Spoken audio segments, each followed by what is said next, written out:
Hello everybody and welcome back to a brand new video. So today I'll be going over variables in Java. And this is the first episode of a new series that I'll be creating called 5-Minute Java.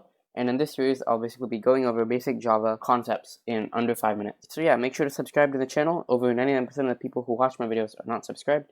And from now on I'll be making much more programming videos, especially about Java. And of course I'll be continuing this 5-Minute Java series. So if you're interested in that, make sure to subscribe. Anyway, let's get started. So the first thing you need to know about variables is that there are three different types: class variables or static variables, and then there are instance variables, and then there are local variables. And local variables are defined within methods like this, and so static variables are defined outside of methods, and static variables stay the same for all objects of a class. And instance variables are also defined outside of a method, but they change based on the object. So the first step you need to do for creating an instance variable or a static variable is say whether it's public, private, or protected. Public means it can be accessed anywhere. Private means the variable can only be accessed within this class, and protected means only within this package.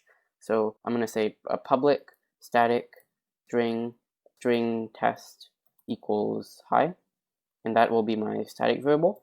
And then I'll create a private, and then if I want to make this an instance, I would not say static, I would just say the type, so int test.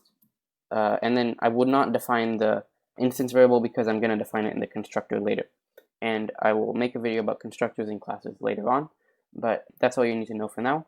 And so now I'll be creating a local variable. So within this main method that I've created, I can say first the type, so let's say int, and then you need to say the name of the variable. So I'll just call it x, and then you have to do an equal sign, and then the actual value. So in this case, I'll make it 5.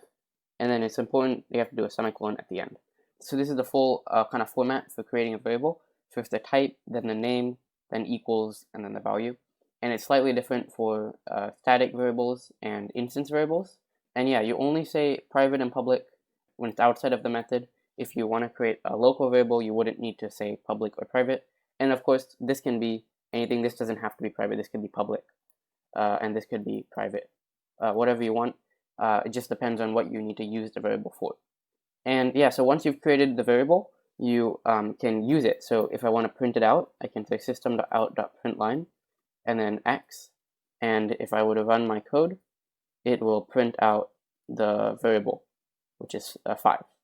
And you can also change the value. So once I've created it, I can say x equals 7. X equals 7. And then system.out.println x. And I can also say x equals x plus 9, and then print that out again. And we'll see what happens. So the first one should be 5, then it should be 7, and then it becomes 16. So that's how you can just change around the variables. And you can also use variables in any method, like if you wanted to call another method, just say function, which I haven't defined, but just say had a method called function, which took an integer, then I could say something like that. And of course, this will only work if you had actually created a method called function. I haven't, so that's why it has an error. But yeah, I hope you found this video helpful. If you did, make sure to subscribe for more programming and Java videos. Anyway, thanks for watching, and I'll see you in the next video.